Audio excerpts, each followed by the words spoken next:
Ruth Mercer didn't knock.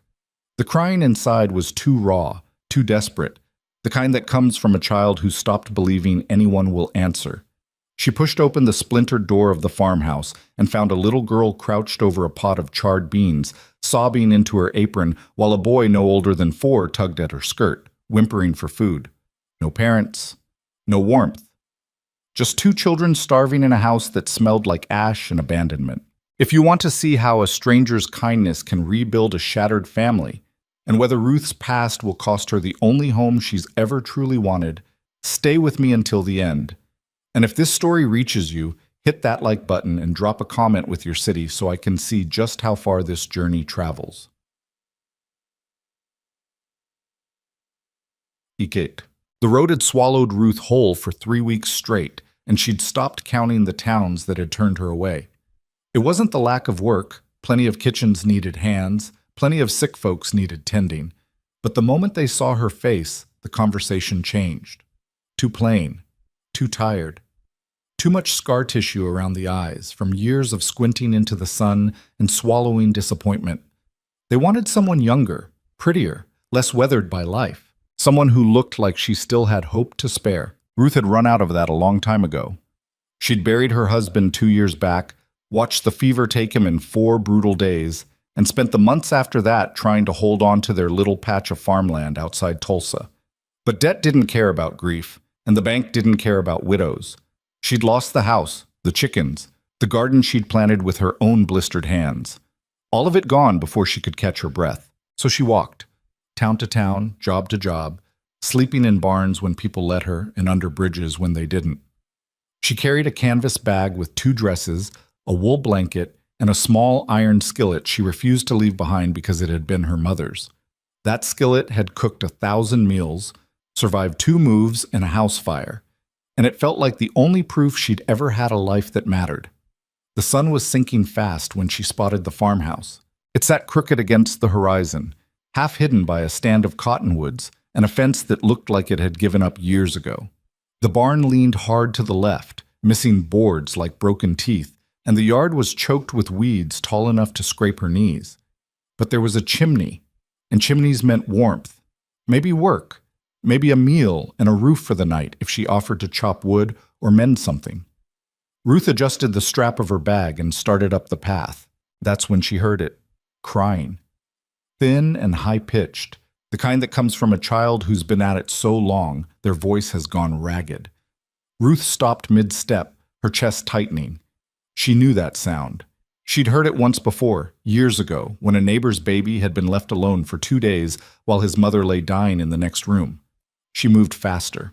The porch groaned under her boots, boards soft with rot, and she didn't bother knocking. The door was already cracked open, hanging loose on its hinges like no one had bothered to latch it in weeks. Ruth pushed it wide and stepped inside. The smell hit her first, burned food, unwashed laundry, sour milk left sitting too long. The kitchen was a disaster. Dishes piled in the basin, flour spilled across the counter, a pot tipped sideways on the cold stove with blackened beans crusted to the bottom. And in the middle of it all, crouched on the floor with her face buried in a stained apron, was a little girl. She couldn't have been older than 6. Thin as a fence post, dark hair tangled down her back, bare feet filthy from walking through the mess. She was sobbing so hard her whole body shook, and clinging to her skirt was a boy, maybe 4 years old, with hollowed-out cheeks and eyes that looked too big for his face. "Mama," the boy whimpered, tugging at the girl's sleeve. "Mama, I'm hungry." The girl lifted her head, and Ruth's heart cracked clean open. She wasn't crying because she was hurt. She was crying because she didn't know what else to do. This child had been trying to cook, trying to care for a boy who should have had a mother doing it for him. And she'd failed. The beans were ruined, the stove was cold. And judging by the desperate look in her eyes, this wasn't the first time. Ruth set her bag down slowly, keeping her hands visible so she wouldn't spook them. "Hey there," she said softly. "You all right?" The girl scrambled to her feet, pulling the boy behind her, eyes wide and wet. "Who are you?" "Name's Ruth. I was just passing through." She nodded toward the pot. "Looks like you had some trouble with supper." The girl's lip trembled. I tried. I did everything Mama used to do, but it It burned again, and now there's nothing left, and Papa's going to come home and... Her voice broke, and the boy started crying again, softer this time, like he didn't have the energy for anything louder. Ruth glanced around the kitchen, taking it all in. No woman's touch anywhere. No warmth, no order. Just two kids trying to survive in a house that had clearly lost its heart. "Where's your mama?" Ruth asked gently. The girl's face crumpled. She's gone. She died last winter." Ruth closed her eyes for a second, steadying herself. "And your papa?" "He's working. He's always working." The girl wiped her nose on her sleeve. "He doesn't come home till dark."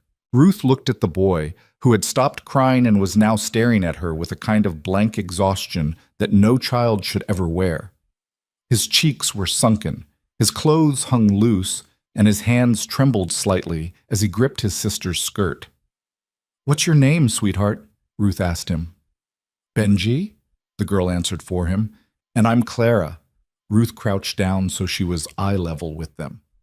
"Well, Clara, Benji, how about I help you fix supper? You got any food left in this house?" Clara hesitated, glancing toward a cupboard. "There's some cornmeal and a little bacon." "That'll do." Ruth stood and rolled up her sleeves. "You two sit down. Let me handle this." Clara didn't move at first, like she couldn't quite believe someone was offering to help, but Benji tugged her toward the table, and eventually they both sank into chairs, watching Ruth with wide, wary eyes. Ruth moved through the kitchen like she'd been doing it her whole life, because she had. She scraped the ruined beans into the scrap bucket, pumped fresh water into the basin, and wiped down the counter. Then she opened the cupboard and found exactly what Clara had said. A tin of cornmeal, a small piece of bacon wrapped in cloth, and half a jar of molasses. Not much, but enough. She got the stove going, coaxing the fire back to life with kindling and patience, then sliced the bacon thin and set it sizzling in her skillet. The smell filled the kitchen almost immediately, and she heard Benji's stomach growl from across the room.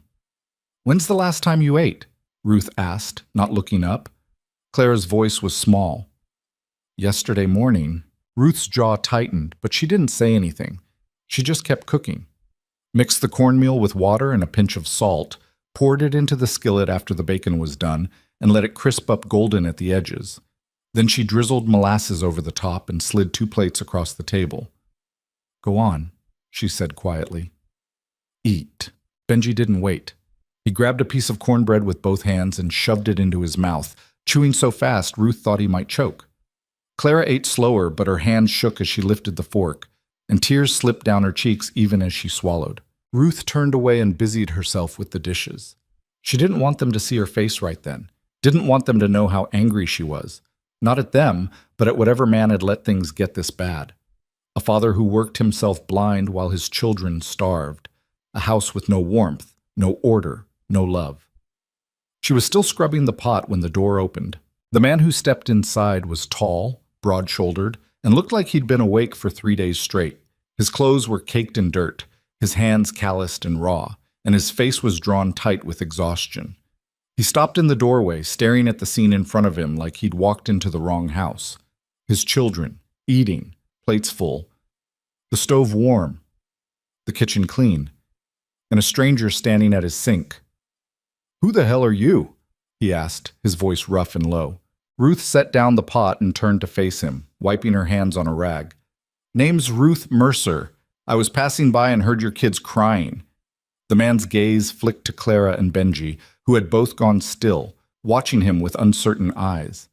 Then he looked back at Ruth, and for just a second, something broke behind his expression, something raw and unguarded. "You fed them," he said quietly. "They were hungry." He stood there for a long moment, his throat working like he was trying to swallow something sharp. Then he crossed the room and sank into the chair beside Benji, resting a hand on the boy's head. Benji leaned into him immediately, and Clara's shoulders finally relaxed. "I'm Gideon Holt," the man said, his voice hoarse. "This is my ranch. My kids." Ruth nodded. Figured as much. Gideon looked down at the empty plates, at the clean counter, at the warmth still radiating from the stove. I don't know what to say." "You don't have to say anything." Ruth picked up her bag from the corner. "I'll be on my way." "Wait." She paused, one hand on the door. Gideon stood slowly, his eyes meeting hers for the first time. You got somewhere to be? Ruth hesitated. The truth was, she didn't. She had nothing waiting for her anywhere. Just more roads, more towns, more doors closing in her face. Not really, she admitted. Gideon glanced at his children again, then back at Ruth. Stay the night. It's getting dark, and the next town's 10 miles out. You can sleep in the spare room. Ruth's instinct was to refuse. She'd learned a long time ago not to accept charity from strangers. It always came with strings attached. But then she looked at Clara, who was watching her with something fragile and desperate in her eyes, and Benji, who had finally stopped trembling. All right, Ruth said quietly. Just for tonight. But even as she said it, she knew it was a lie. Because the moment she'd stepped into that cold kitchen and lit the stove, something had shifted. The house had exhaled. The children had stopped crying. And for the first time in 2 years, Ruth Mercer had felt like she was exactly where she was supposed to be. The spare room was barely big enough to turn around in. A narrow bed with a sagging mattress, a cracked window that rattled in the wind, and a wooden chair missing one leg. But it was warm, and it was dry, and Ruth had slept in far worse. She lay on top of this blanket fully dressed, staring at the ceiling and listening to the sounds of the house settling around her. Somewhere down the hall, she could hear Gideon's low voice murmuring to the children, and the soft creak of floorboards as he moved between their rooms. He was trying. She could see that much. But trying wasn't enough when you were drowning. Ruth had seen it before. Men who worked themselves into the ground trying to outrun grief, thinking if they just pushed hard enough, the pain would stop catching up. But grief didn't work like that. It sat in the corners of quiet rooms. It hid in empty chairs and cold stoves and children who'd learned to stop asking for what they needed. She closed her eyes and let herself drift. But sleep didn't come easy. Her mind kept circling back to the look on Clara's face when she'd begged Ruth not to let the beans burn again. Like she'd been carrying the weight of the entire house on her 6-year-old shoulders and didn't know how much longer she could hold it. Ruth knew that feeling. She'd carried it herself once. She woke before dawn out of habit, dressed quickly, and slipped out of the room as quietly as she could. The house was still dark, the only light coming from the pale glow of the horizon creeping through the kitchen window. Ruth moved through the space like a ghost, lighting the stove, filling the kettle, pulling out the cornmeal and the last of the bacon. She worked without thinking, her hands remembering rhythms her heart had almost forgotten. The crack of eggs, the sizzle of fat, the smell of bread rising. By the time the sun broke over the hills, there was coffee brewing, biscuits warming in the oven, and scrambled eggs waiting on the stove. She heard the children first, Benji's sleepy voice asking Clara if the smell was real or if he was dreaming. Then footsteps, light and cautious, padding down the hallway. Clara appeared in the doorway first, her hair still tangled from sleep, eyes wide. "You're still here." Ruth glanced over her shoulder. "Told your papa I'd stay the night." "But you made breakfast." Seemed like the thing to do. Benji stumbled in behind his sister, rubbing his eyes, and when he saw the food on the table, his whole face lit up. "Is that for us?" "Every bit of it." Ruth pulled out a chair. "Come on, sit down before it gets cold." They didn't need to be told twice. Benji climbed into his seat and grabbed a biscuit with both hands, tearing into it like he was afraid it might vanish. Clara sat more carefully, but her hand still shook as she reached for the eggs. Ruth poured herself a cup of coffee and leaned against the counter, watching them eat. It was a small thing, just breakfast. But the way their faces changed, the way their shoulders loosened, the way Benji's laughter bubbled up when Clara smeared jam on his nose, it was everything. The door opened and Gideon stepped inside, boots already muddy from morning chores. He froze when he saw the table, his gaze sweeping over the food, the children, and finally landing on Ruth. "You didn't have to do this," he said quietly. "I know." Ruth took a sip of her coffee. "But I did anyway." Gideon pulled off his hat and set it on the hook by the door, then crossed the room and sat down beside Benji. The boy immediately leaned into him, and Gideon's hand settled on his head, thumb brushing gently through his hair. For a while, no one spoke. They just ate. And for the first time in months, the silence in the Holt house didn't feel heavy. It felt like breathing. Dimit.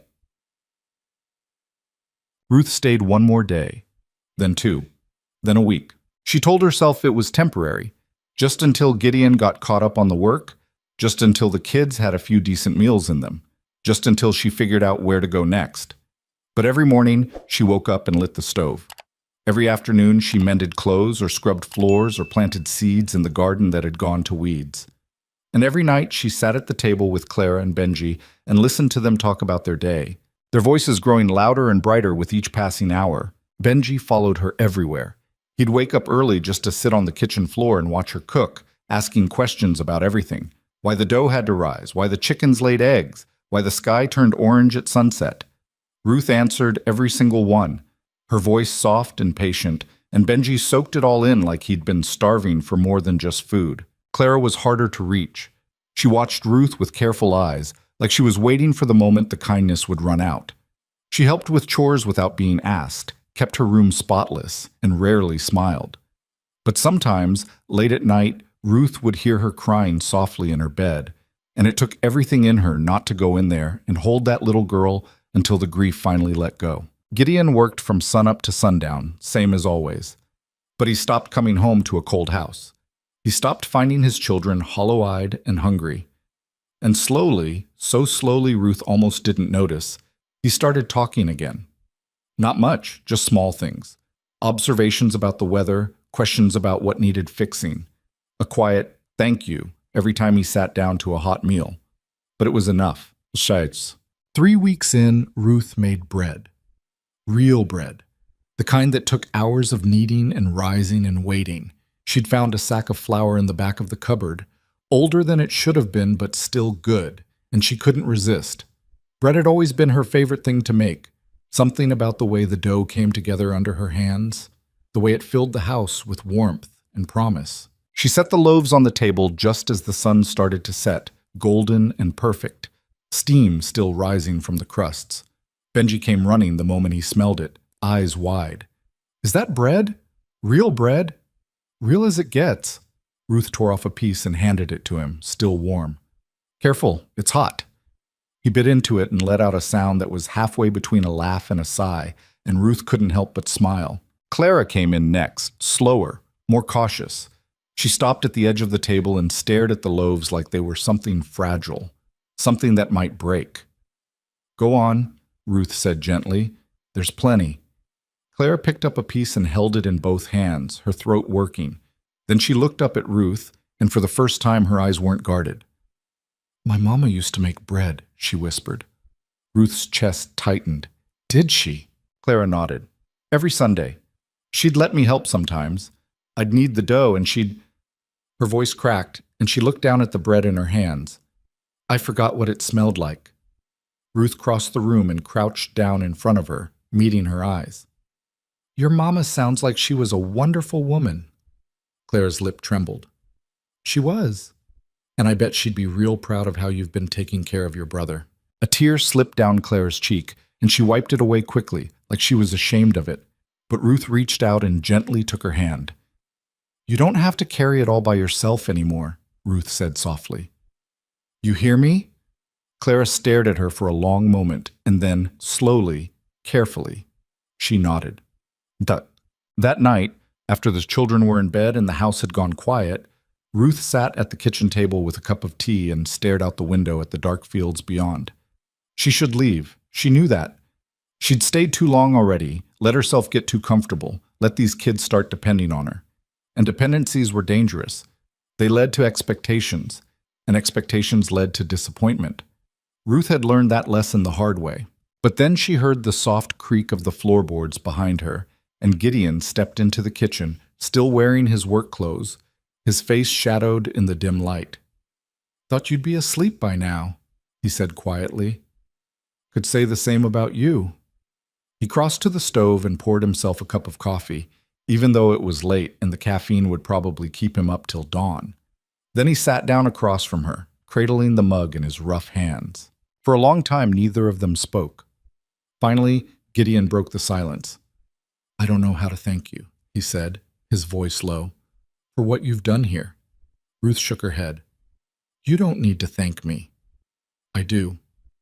He looked up, and his eyes were raw with something Ruth couldn't quite name.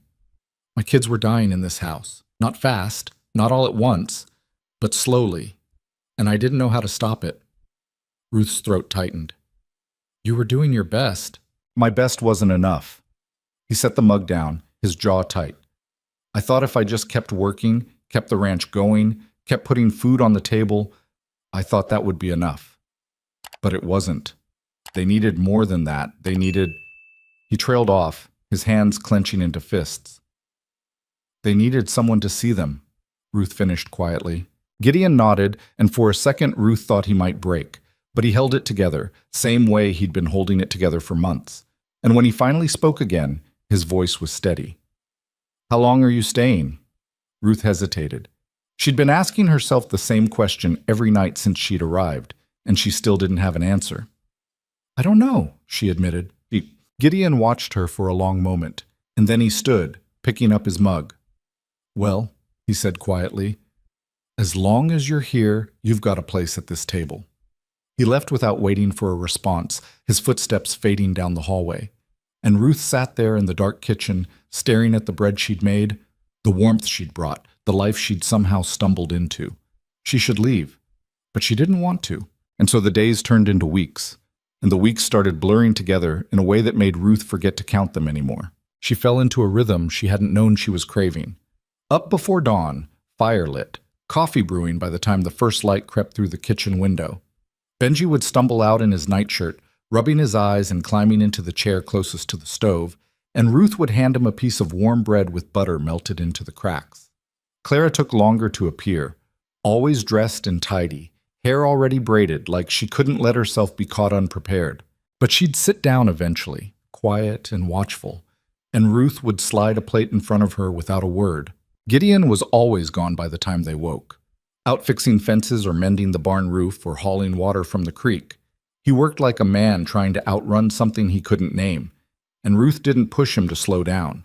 She just made sure there was food waiting when he came back, and that the house didn't feel like a grave anymore.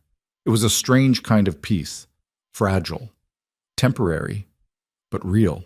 Ruth told herself every morning that she'd leave soon, pack her bag, thank Gideon for his hospitality, and disappear before anyone got too used to her being there. But then Benji would ask her to teach him how to crack eggs without getting shell in the bowl, or Clara would bring her a fistful of wildflowers from the edge of the property, and Ruth would think, maybe one more day. One more day turned into 10. Then 20, then a month. And somewhere in the middle of it all, the house stopped feeling like Gideon's and started feeling like theirs. The garden was the first thing Ruth tackled after the kitchen. It had been neglected so long the weeds had taken over completely, choking out whatever vegetables had tried to grow the year before. Ruth spent 3 days on her knees pulling them out by hand, her fingers blistered and raw, while Benji sat beside her with a stick, poking at beetles and asking why plants needed dirt if they also needed sun. They need both, Ruth explained, tossing another weed onto the pile. Dirt gives them food, sun gives them energy. Like breakfast and coffee? Ruth smiled. Something like that. Clara came out later, carrying a bucket of water from the pump, and set it down beside Ruth without a word. Then she crouched down and started pulling weeds too, her small hands quick and efficient. Ruth glanced at her. You don't have to help. I know. Clara didn't look up. But I want to. They worked in silence for a while, the sun climbing higher, the air warming around them.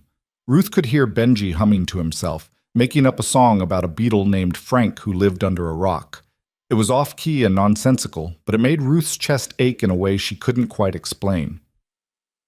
My mama used to have a garden, Clara said suddenly, her voice soft. Ruth paused, dirt clinging to her palms. Did she? Clara nodded.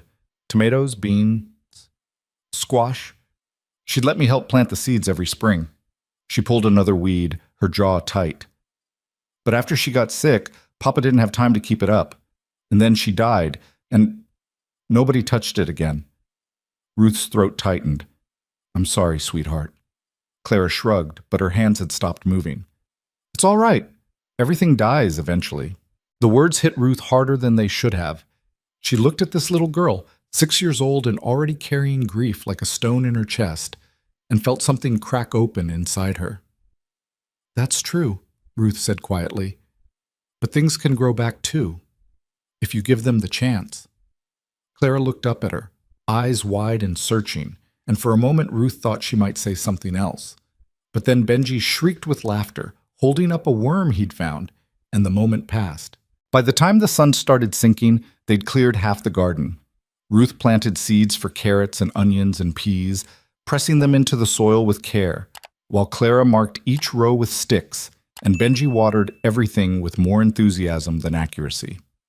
When Gideon came home that night, he stopped at the edge of the garden and stared at the neat rows, the cleared ground, the way his children were laughing as they worked. Ruth caught his eye across the yard, and for a second something passed between them. Not words, just understanding. He didn't say anything, just nodded once and headed inside. But that night, when Ruth came in to wash up, she found a bar of soap sitting on the counter. New, still wrapped, the kind that smelled like lavender instead of lye. She picked it up, frowning, and glanced toward the hallway where Gideon had disappeared. It wasn't much, just soap, but it was the first thing he'd ever given her. The town was 8 miles south, a collection of wooden storefronts and dusty streets that looked like every other frontier settlement Ruth had passed through. She'd avoided it for weeks, content to stay on the ranch where no one asked questions, and no one looked at her like she was something temporary. But they were out of flour and sugar, and Gideon had handed her a handful of coins that morning with a quiet, "Get whatever you need." So Ruth hitched the wagon, brought Clara and Benji along for company, and tried not to feel the weight of every stare as they rolled into town. The general store was cramped and dim, shelves stocked with canned goods and bolts of fabric and tools Ruth couldn't name. She moved through the aisles quickly, picking up what they needed while Benji pressed his face against the candy jar and Clara stood close to her side. The woman behind the counter was middle-aged, sharp-eyed, with a pinched mouth that looked like it hadn't smiled in years. She rang up Ruth's items slowly, glancing between her and the children with open curiosity. "You're new around here," the woman said. It wasn't a question. "Just passing through," Ruth replied, keeping her voice neutral. "Passing through the Holt place, I heard." Ruth's hand stilled on the counter. "Word travels fast. It does when a strange woman moves in with a widower and his children." The woman's smile was thin and cold. "Folks are curious." Ruth met her gaze evenly. "Folks should mind their own business." The woman's expression hardened, but before she could respond, another voice cut in from the doorway. "Ruth Mercer, didn't expect to see you here." Ruth turned, and her stomach sank. The man leaning against the doorframe was tall and lean, with the same dark hair and sharp jawline as Gideon. But where Gideon's face was weathered and guarded, this man's was open and smug, like he knew something Ruth didn't and was waiting for the right moment to use it. "You must be the brother," Ruth said flatly. "Jacob Holt." He tipped his hat, his grin widening. "Heard all about you. The mysterious woman who showed up out of nowhere and decided to play house with my brother's kids." Ruth's jaw tightened. "I'm helping out, that's all." "Helping?" Jacob pushed off the doorframe and strolled closer, hands in his pockets. "That what we're calling it now?" Clara shifted closer to Ruth, her hand slipping into hers, and Ruth squeezed it gently. "If you've got something to say, say it," Ruth said, her voice low. Jacob's smile didn't waver. "Just wondering how long you're planning to stick around. Gideon's kids have been through enough already. Be a shame if they got attached to someone who's just going to disappear when things get hard." Ruth's chest tightened, but she kept her expression calm. "I'm not going anywhere." "Not yet." Jacob's eyes flicked to Clara, then back to Ruth. "But you will. People like you always do." Ruth wanted to argue, wanted to tell him he didn't know a damn thing about her. But the truth was, she couldn't. Because he was right. She had been planning to leave. She'd packed her bag half a dozen times in her head, rehearsing the goodbyes she'd give Gideon, the excuse she'd offer Clara. She just hadn't done it yet. Jacob must have seen the hesitation in her face, because his grin turned sharper. Thought so. He turned and walked out without another word, leaving Ruth standing in the middle of the store with her heart pounding and Clara's hand still gripping hers. The woman behind the counter cleared her throat. "That'll be $2.30. Ruth paid in silence, gathered the supplies, and led the children outside. But the whole ride back to the ranch, Jacob's words sat heavy in her chest. "People like you always do." That night, after the children were asleep, Ruth sat on the porch steps with her canvas bag beside her. She'd pulled it out of the spare room and set it there, within reach, like she was testing herself, seeing if she had the strength to pick it up and walk away. The door creaked open behind her, and Gideon stepped out, a cup of coffee in each hand. He handed one to Ruth without a word and sat down beside her, his boots scuffing against the worn wood. They sat in silence for a while, the only sound the chirp of crickets and the distant rustle of the cottonwoods. "Ran into your brother in town today," Ruth said finally. Gideon's jaw tightened. "What'd he say?" "Nothing worth repeating." Gideon sighed and rubbed a hand over his face. "Jacob's got a mouth on him. Always has. Don't pay him any mind. He thinks I'm going to leave." Gideon was quiet for a moment, his gaze fixed on the dark horizon. "Are you?" Ruth's fingers tightened around the cup. She wanted to lie. Wanted to say no, of course not. She was staying, but the words wouldn't come. "I don't know," she admitted. Gideon nodded slowly, like he'd been expecting that answer. "You've got no reason to stay. I know that. This place, it's falling apart. The work's hard. The town's small. And my kids—" His voice cracked just slightly. "They've already lost enough. I don't want them losing you too." Ruth looked down at her coffee, her throat tight. "I didn't come here planning to stay." "I know. I was just passing through." "I know. And I don't—" Ruth's voice broke, and she had to stop, had to swallow the knot rising in her chest. "I don't know how to be what they need." Gideon turned to look at her, and in the dim light from the kitchen window, his eyes were soft and raw. "You already are." Ruth shook her head. "I'm not their mother." "No, you're not." Gideon's voice was quiet but steady. "But you're here, and that's more than they've had in a long time." Ruth stared at him, her heart pounding, and for a second she wanted to reach out and take his hand, wanted to tell him she was scared, that she didn't know how to stay in one place without everything falling apart, that every time she let herself care about something, it got ripped away. But she didn't say any of that. She just sat there, holding her coffee, and let the silence stretch between them. Finally, Gideon stood, brushing the dust off his pants. "You don't have to decide tonight. But if you do leave—" He paused, his hand resting on the doorframe. "Give them a chance to say goodbye." He went inside, leaving Ruth alone on the porch with her bag and her thoughts. She sat there for a long time, staring at the dark fields, the stars scattered across the sky like broken glass. And when she finally went to bed, she left the bag by the door. The next morning, Ruth woke to the sound of voices outside her window. She pushed herself upright, groggy and disoriented, and stumbled to the glass. In the yard, Clara and Benji were bent over something in the garden, their heads close together, whispering. Ruth frowned and pulled on her boots, slipping outside before the coffee was even made. "What are you two doing up so early?" she called. Clara jumped, her hands flying behind her back, and Benji let out a nervous giggle. "Nothing," Clara said quickly. Ruth raised an eyebrow and crossed the yard, stopping at the edge of the garden. "Doesn't look like nothing." Benji cracked first, his grin too wide to hide. "We made you something." Clara shot him a glare, but it was too late. Ruth crouched down, and Clara reluctantly stepped aside, revealing a small wooden sign stuck into the dirt at the edge of the first row. It was crooked and crudely painted, the letters wobbly and uneven. But Ruth could still read it. Ruth's Garden. Her breath caught, and she had to blink hard to keep the tears from spilling over. "We thought—" Clara's voice was small and uncertain. "We thought if it had your name on it, maybe you'd want to stay."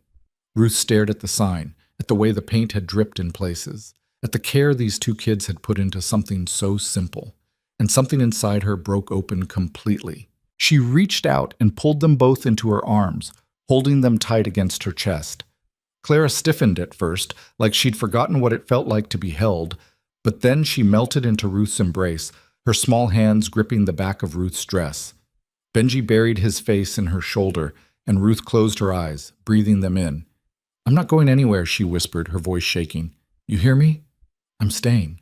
Clara pulled back just enough to look up at her, her eyes wide and wet. "You promise?" Ruth nodded, her throat too tight to speak. Benji let out a whoop of joy and threw his arms around her again, nearly knocking her over, and Clara, quiet, careful Clara, smiled, really smiled, for the first time since Ruth had met her. And Ruth knew, right then, that she'd made the right choice, even if it scared the hell out of her.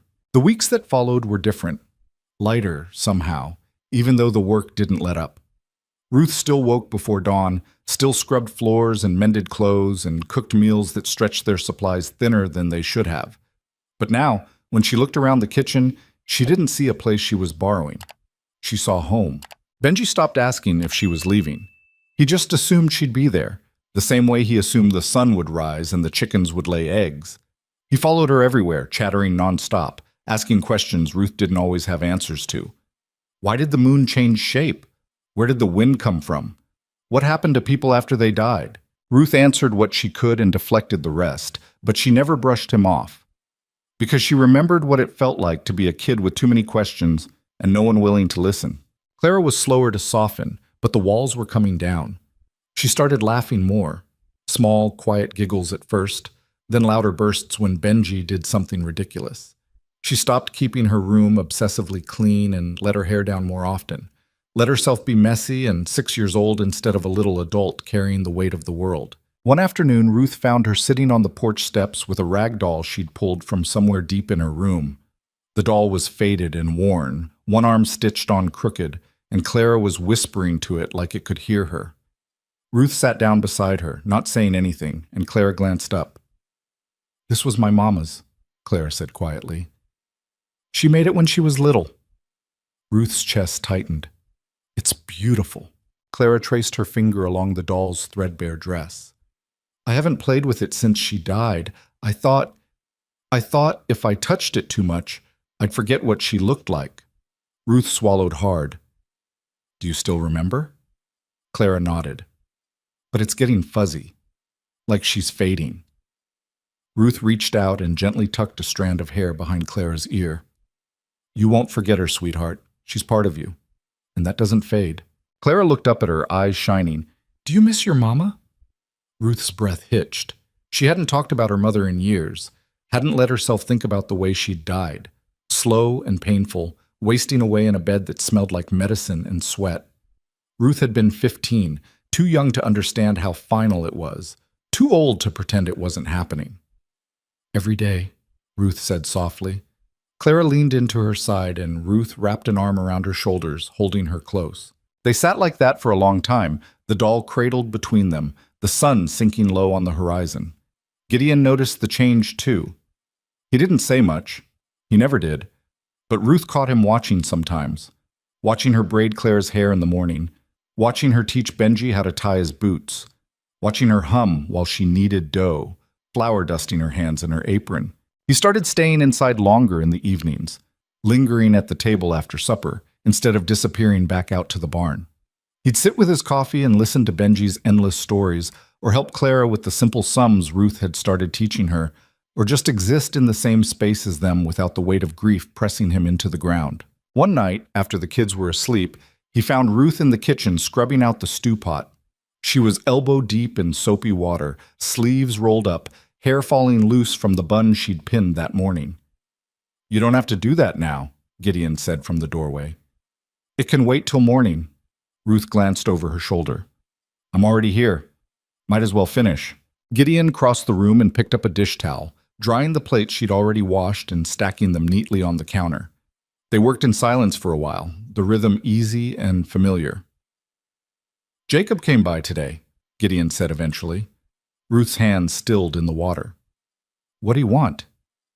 "Same thing he always wants, to tell me I'm doing everything wrong." Gideon's voice was dry, but there was an edge to it. "Said I was making a mistake letting you stay, that people are talking." Ruth's jaw tightened. "And what'd you say?" "Told him to mind his own damn business."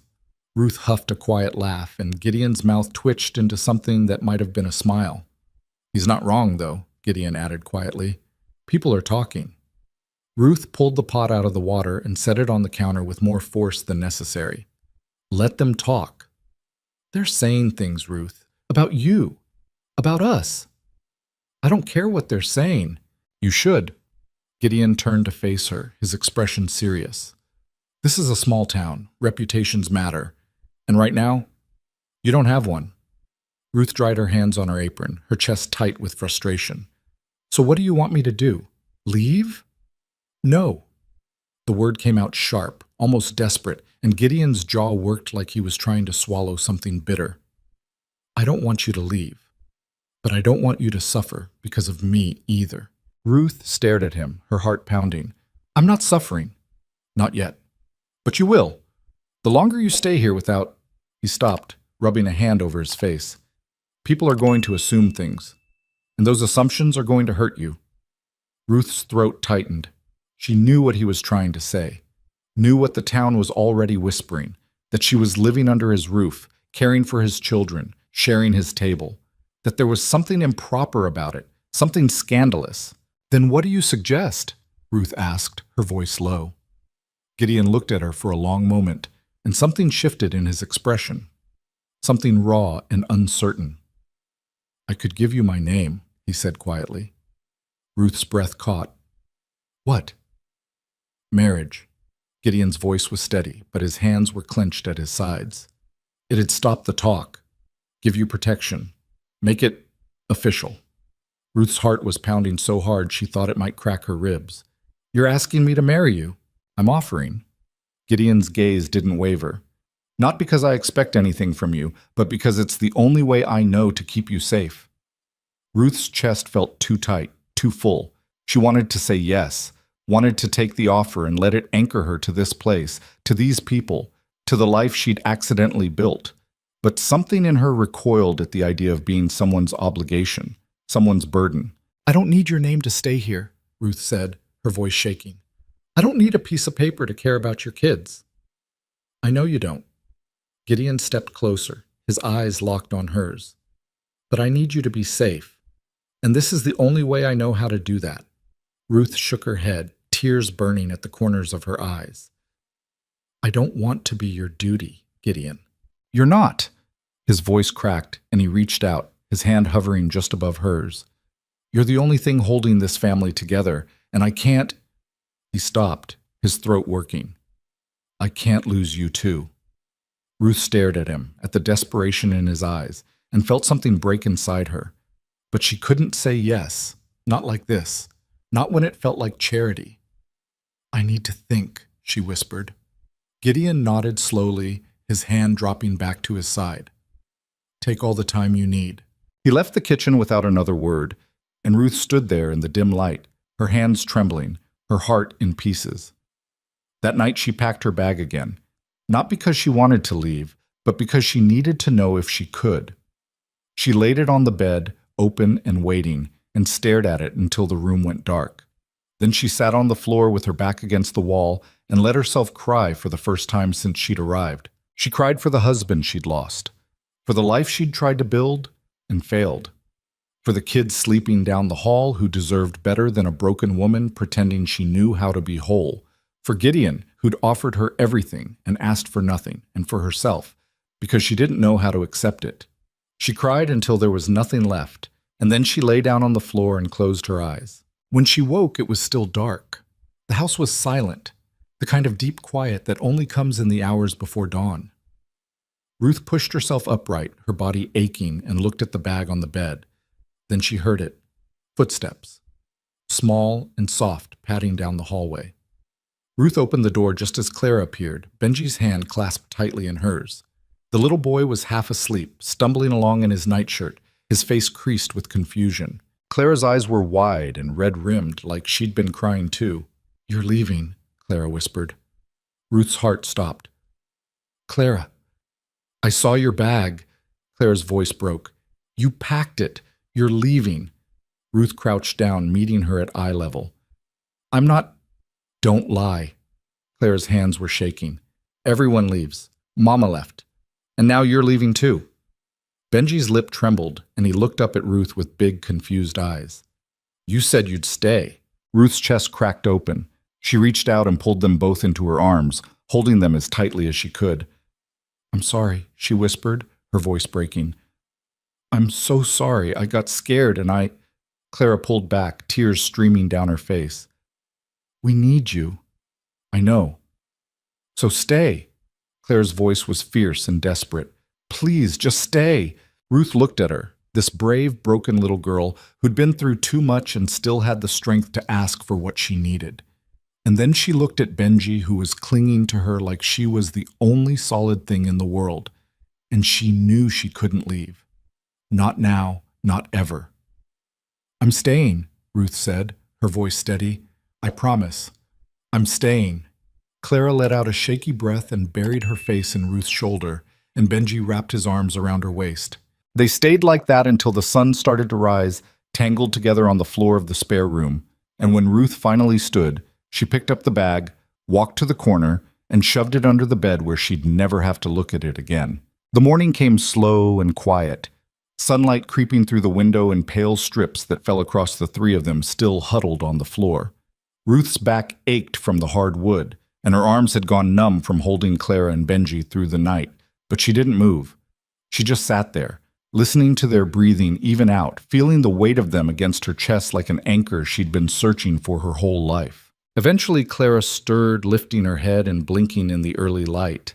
Her face was streaked with dried tears, her hair a tangled mess, but her eyes were clearer than Ruth had seen them in weeks. "You meant it?" Clara whispered. "You're really staying." Ruth brushed a strand of hair from Clara's forehead. "I meant it." Clara's throat worked, and she nodded slowly, like she was testing the words in her mind to see if they'd hold. Then she looked down at Benji, who was still half asleep and curled against Ruth's side like a kitten. "We should let him sleep," Clara said quietly. Ruth carefully shifted Benji into her arms and carried him down the hall to his room, Clara trailing behind. She laid him in his bed and pulled the blanket up to his chin, and he mumbled something incoherent before rolling onto his side and going still. Clara stood in the doorway, watching, and when Ruth turned to leave, she reached out and took her hand. "Thank you," Clara whispered. Ruth's chest tightened. "You don't have to thank me." "Yes, I do." Clara's grip was firm, her voice steady. "You could have left, but you didn't." Ruth crouched down so they were eye to eye. "I'm not going anywhere, Clara. Not unless you tell me to go." Clara's lip trembled, and for a second, Ruth thought she might cry again. But instead, she threw her arms around Ruth's neck and held on tight, and Ruth closed her eyes and let herself feel it. This fragile, fierce love that had grown between them without either of them meaning for it to happen. When they finally pulled apart, Clara wiped her eyes and gave Ruth a wobbly smile. "Can we have pancakes for breakfast?" Ruth laughed, the sound breaking through the heaviness in her chest. "Yeah, sweetheart, we can have pancakes." Gideon was already in the kitchen when they came downstairs, standing at the stove with a cup of coffee in one hand and a frown on his face like he was trying to figure out how to work the damn thing. He glanced up when Ruth and Clara walked in, and his eyes went straight to Ruth's face, searching. She met his gaze and nodded once, just enough to let him know. The tension in his shoulders eased, and he set the cup down, exhaling like he'd been holding his breath all night. "Pancakes," Ruth said, moving past him to the counter. "Clara's request." Gideon's mouth twitched. "She's got good taste." Clara climbed into her chair and folded her hands on the table, watching Ruth with quiet satisfaction, and Gideon stayed where he was, leaning against the counter with his arms crossed. "You sleep all right?" he asked, his voice low enough that Clara couldn't hear. Ruth pulled out the flower and didn't look at him. "Not really." "Yeah, me neither." They didn't say anything else, but the silence between them felt different now, less fragile, like something had shifted in the night and settled into place. Ruth mixed the batter, heated the skillet, and poured the first pancake while Gideon poured Clara a glass of milk and set it in front of her. By the time Benji stumbled into the kitchen, rubbing his eyes and yawning, the table was already set and the smell of butter and syrup filled the air. Benji climbed into his chair and blinked at the stack of pancakes in the center of the table. "Is it someone's birthday?" Clara giggled. "No, Ruth's just being nice." Benji looked at Ruth with wide, serious eyes. "You're always nice." Ruth's throat tightened and she turned away to hide the tears prickling at the corners of her eyes. She busied herself with pouring more batter, her hands shaking slightly, and when she felt Gideon's hand brush her shoulder, just once, just for a second, she almost broke. But she held it together. She always did. They ate together, the four of them, and for the first time since Ruth had arrived, the house felt complete. The town didn't let it rest, though. If anything, the whispers got louder. Ruth heard them every time she went in for supplies, voices cutting off when she walked into the store, eyes following her down the street, women clustering together in tight groups and glancing her way with thinly veiled judgment. She tried to ignore it, tried to keep her head down and get what she needed and leave. But it was hard to pretend she didn't notice when the hostility was that obvious. One afternoon, she was loading sacks of flour into the wagon when a woman approached her, older, with sharp features and a mouth that looked like it had been sucking on something sour. "You're the one staying out at the Holt place, aren't you?" the woman said, not bothering with pleasantries. Ruth straightened, wiping her hands on her skirt. "I am." The woman's eyes narrowed. "And you're not family." "No, ma'am." "Not married to him either, I'd wager." Ruth's jaw tightened. "That's none of your business." "It is when you're living under his roof, caring for his children, acting like you've got some claim to that family." The woman stepped closer, her voice dropping to a venomous whisper. "We all know what you are. A drifter. A charity case. And the moment things get hard, you'll disappear and leave those poor children worse off than they were before." Ruth's hands clenched into fists, her nails biting into her palms. "You don't know a damn thing about me. I know your type." The woman's smile was cold and cutting. "Women like you, too plain to find a husband, too desperate to be picky. You saw a man with land and children who needed a mother, and you latched on. But you won't last. You never do." Ruth's vision blurred at the edges, rage and humiliation tangling together in her chest. She wanted to scream at this woman, wanted to tell her to go to hell, wanted to defend herself and the life she'd built. But she didn't. Because part of her, some small, cruel part buried deep inside, wondered if the woman was right. Ruth turned away without a word, climbed into the wagon, and drove home with her hands shaking and her eyes burning. When she got back to the ranch, she unloaded the supplies in silence, her movements mechanical and stiff. Clara and Benji were playing in the yard, their laughter drifting through the open window, and Ruth stood in the kitchen gripping the edge of the counter so hard her knuckles went white. She didn't hear Gideon come in, didn't notice him standing in the doorway until he spoke. "What happened?" Ruth's shoulders stiffened. "Nothing." "Ruth." She shook her head, her throat too tight to speak. Gideon crossed the room and stood beside her, not touching, just close enough that she could feel the heat of him. "Talk to me." "There's nothing to talk about." Ruth's voice came out brittle and sharp. "Just small-town people saying small-town things." Gideon's jaw tightened. "What'd they say?" "Does it matter?" "Yeah, it does." Ruth finally looked at him, and the anger she'd been holding back spilled over. "They think I'm using you. They think I'm some desperate woman who latched onto the first widower I could find because I've got nowhere else to go. They think I'm going to break your children's hearts and disappear the second things get difficult." Gideon's expression darkened. "And what do you think?" Ruth laughed bitterly. "I think maybe they're right." "They're not." "How do you know?" Ruth's voice cracked. "How do you know I won't wake up one day and realize I can't do this? That I'm not strong enough, or good enough, or Stop." Gideon's voice was low and fierce, and he turned to face her fully, his eyes burning. "You are enough. You've been enough since the day you walked through that door, and anyone who says otherwise doesn't know what the hell they're talking about." Ruth's breath hitched, and she had to look away before the tears spilled over. "I offered you my name because I wanted to protect you," Gideon continued, his voice softer now. "But you don't need it. You don't need a piece of paper to prove you belong here. You already do." Ruth closed her eyes, her hands trembling. "I don't know how to believe that." "Then let me believe it for you." Gideon reached out and gently tilted her chin up so she had to look at him. "You're not a charity case, Ruth. You're the heart of this. Not temporary. You're the heart of this family. And I don't care what anyone in that town thinks." A tear slipped down Ruth's cheek, and Gideon wiped it away with his thumb, his touch rough and careful all at once. "I'm scared," Ruth whispered. "I know." Gideon's voice was steady, unshakable. "But you don't have to be scared alone." Ruth stared at him, her chest aching, and for the first time since she'd arrived, she let herself believe him. But the town didn't stop. If anything, it got worse. A week later, Ruth was at the general store again, picking up thread and needles to mend Benji's torn trousers, when she overheard two women talking in the next aisle. "Shameful, if you ask me," one of them said, her voice dripping with disdain. "Living in sin right under those children's noses." "And poor Gideon," the other replied. "He's too grief-stricken to see what she's doing. She's got her claws in him, mark my words." Ruth's hand stilled on the spool of thread, her stomach turning. "I heard she was married before," the first woman continued. Husband died and she couldn't hold on to the farm. Probably ran it into the ground herself. Wouldn't surprise me. Women like that, they're always looking for someone to take care of them. Ruth set the thread down carefully, her hands shaking, and walked out of the store without buying anything. She made it halfway to the wagon before she had to stop, leaning against the side and pressing her palms to her eyes to keep from crying in the middle of the street. She hated this, hated the way they looked at her, the way they talked about her like she was something dirty and shameful. Hated that no matter how hard she worked, no matter how much she loved those children, it would never be enough to silence the judgment. And the worst part was, she didn't know how to fight it, didn't know how to prove she wasn't what they thought she was. Ruth? She looked up and her heart sank.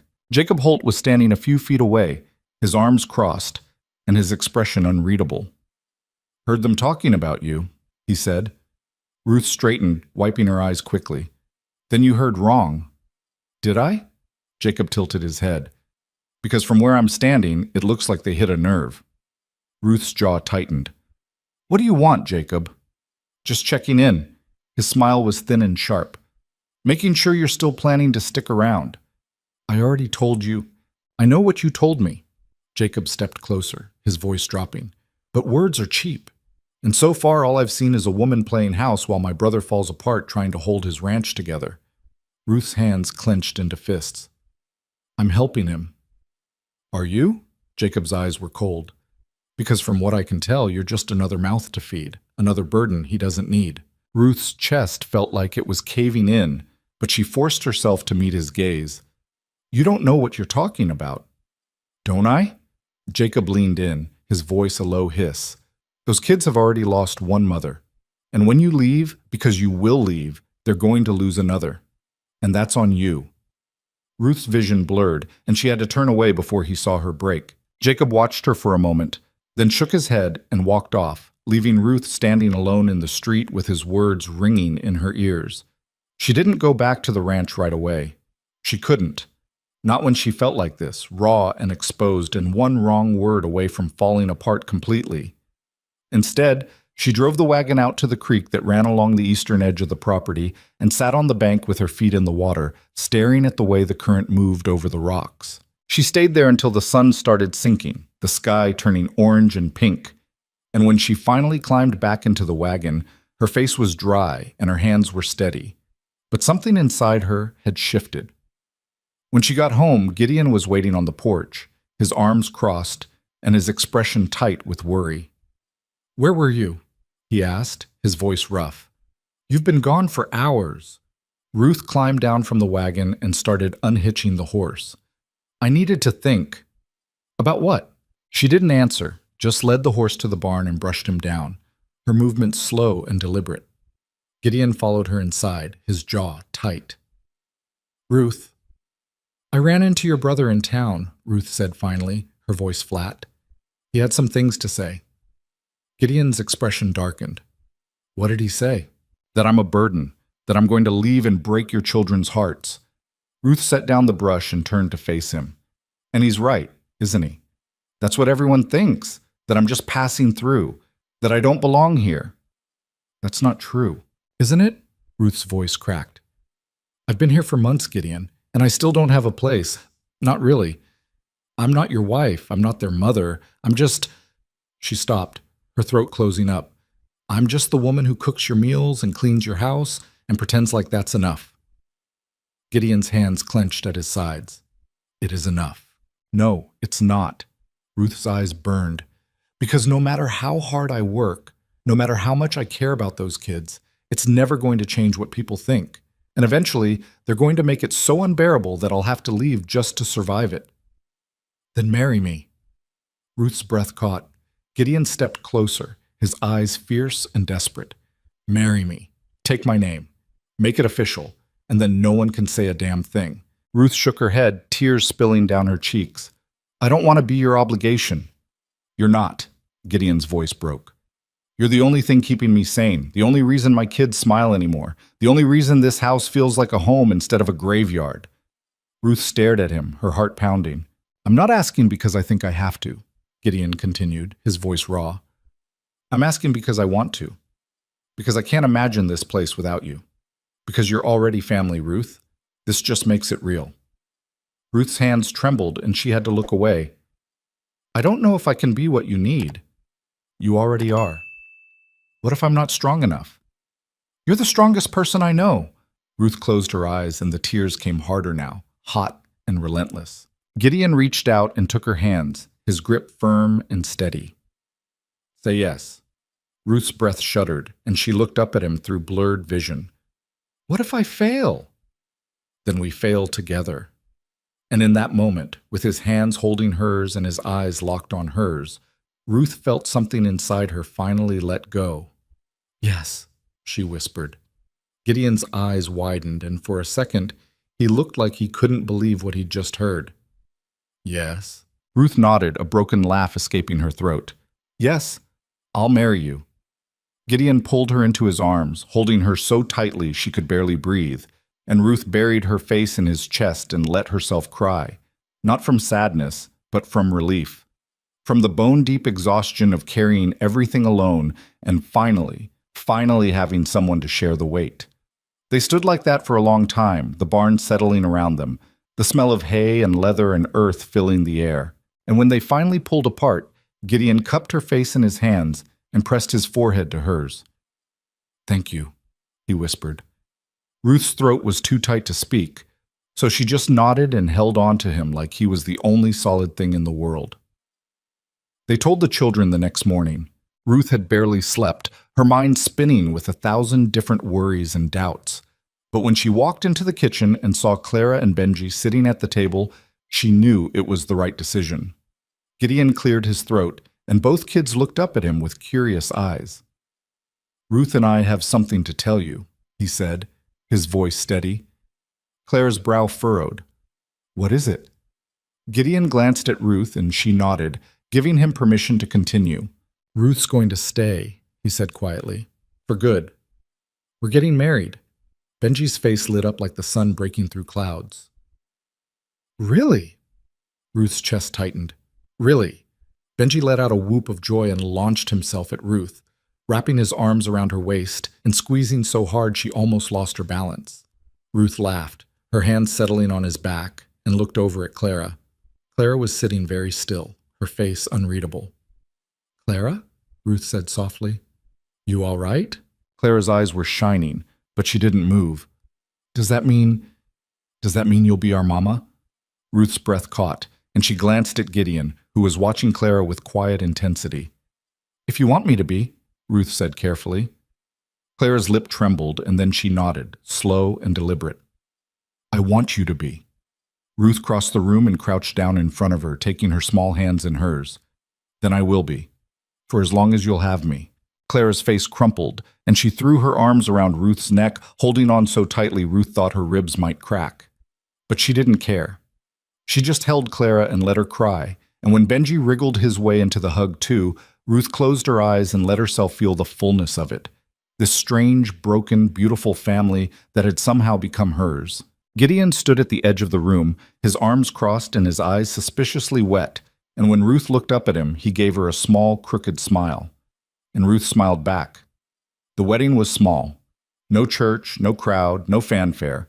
Just the four of them and a justice of the peace who rode out from town on a Sunday afternoon and stood in the parlor while Gideon and Ruth exchanged vows. Ruth wore a simple dress she'd mended herself, and Gideon wore his cleanest shirt, and Clara and Benji stood beside them, with flowers they'd picked from the garden clutched in their hands.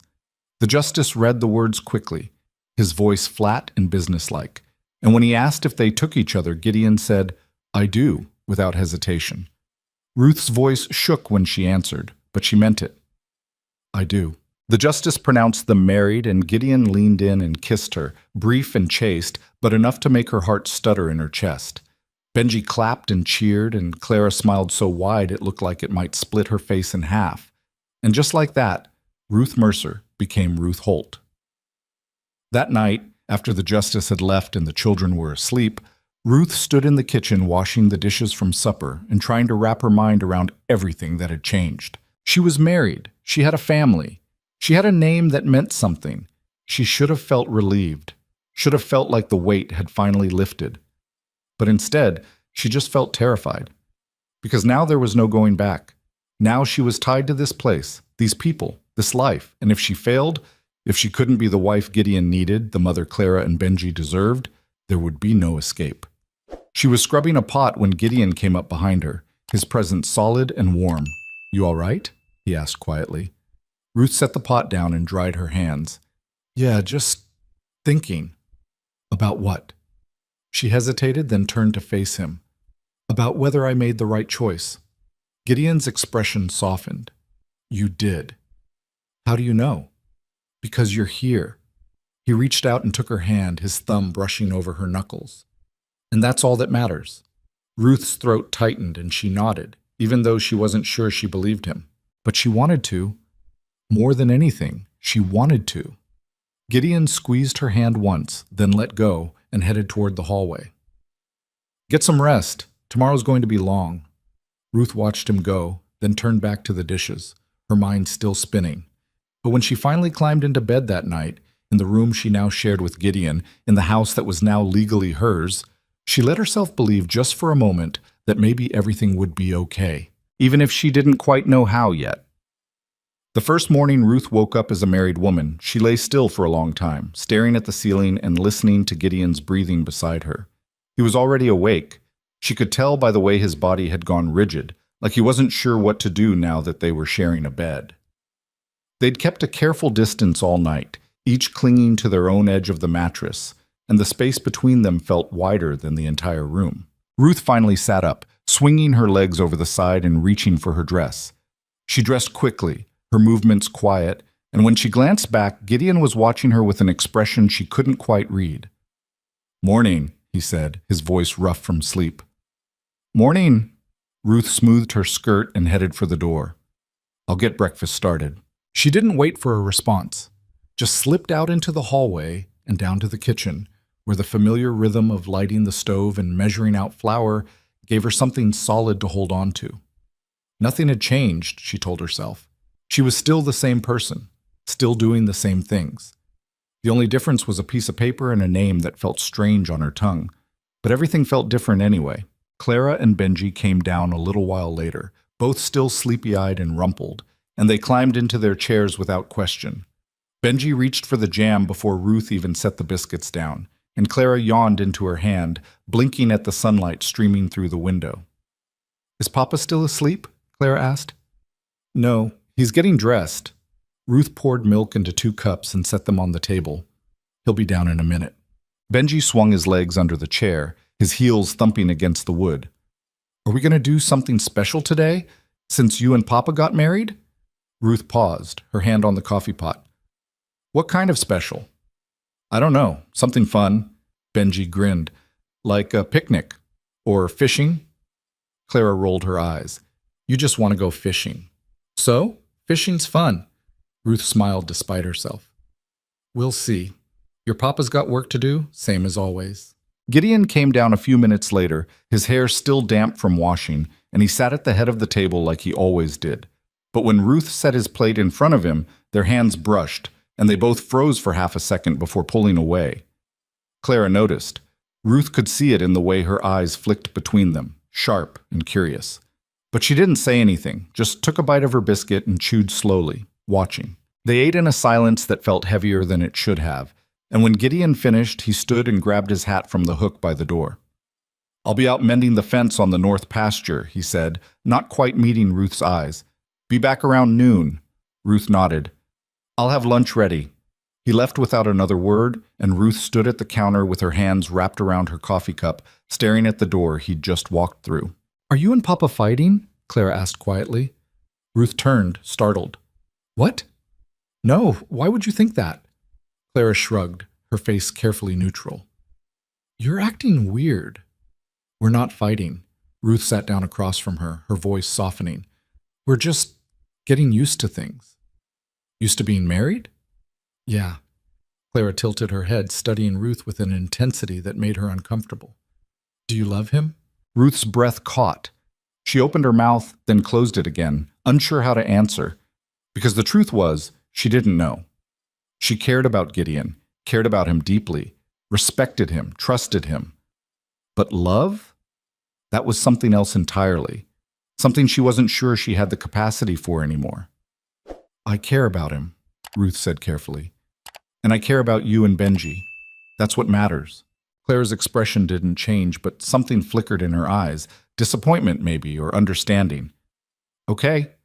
She went back to her breakfast, and Ruth sat there feeling like she'd failed some test she hadn't known she was taking. The days that followed were strange and awkward in ways Ruth hadn't anticipated.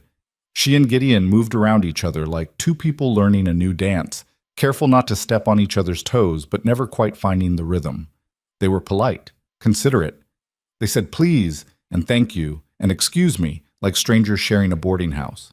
At night, they lay in the same bed with a canyon of space between them, and Ruth would stare at the dark ceiling and wonder if this was what the rest of her life would look like. Functional, practical, empty of anything deeper. She told herself it was enough, that she didn't need passion or romance or any of the things the novels she'd read as a girl had promised. She had a home, a family, security. That was more than most people got. But some nights, when the loneliness pressed too hard, she'd lie awake and ache for something she couldn't name. The town noticed the marriage, of course. The whispers didn't stop, they just changed shape. Now, instead of calling her a charity case, they called her opportunistic, a woman who'd trapped a grieving widower into marrying her. Ruth heard the rumors secondhand, passed along by women at the general store who didn't bother lowering their voices when she walked by. She tried not to let it bother her, tried to focus on the work, on the kids, on the garden that was finally starting to thrive. But every time she went into town, she came back feeling smaller, like she was being slowly eroded by the constant judgment, worn down to nothing. Gideon noticed. He didn't say anything at first, but Ruth could feel him watching her, the weight of his gaze heavy and concerned. One evening, after she'd come back from town looking pale and tight-lipped, he followed her into the kitchen and shut the door behind him. "What happened?" he asked. Ruth shook her head, pulling out the flour to start on bread. "Nothing. Don't lie to me." "I'm not." She dumped the flour into the bowl with more force than necessary. "It's just the usual, people talking." Gideon's jaw tightened. "What are they saying now?" "Does it matter?" "Yes." Ruth stopped, her hands gripping the edge of the counter. "They think I manipulated you into marrying me.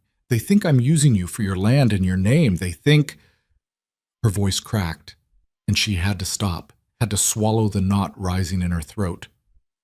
"They think I don't belong here." Gideon crossed the room in 3 strides and turned her to face him, his hands firm on her shoulders. "You do belong here." "Do I?" Ruth's eyes burned. "Because some days I'm not so sure." "I am." Gideon's voice was fierce, unshakable. "You're my wife, Ruth. You're their mother. And anyone who says otherwise can go to hell." Ruth stared at him, her chest tight, and for a second she almost believed him. But then the doubt crept back in, the way it always did, and she pulled away, turning back to the bread dough. "I need to finish this," she said quietly.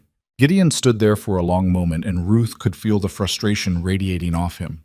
But he didn't push. He just nodded and left the kitchen, and Ruth was alone again with the flour and the silence. The breaking point came 2 weeks later. Ruth was in town picking up nails for Gideon when she overheard a conversation outside the hardware store. 2 men, their voices low, but not low enough. "Heard Gideon Holt married that drifter woman."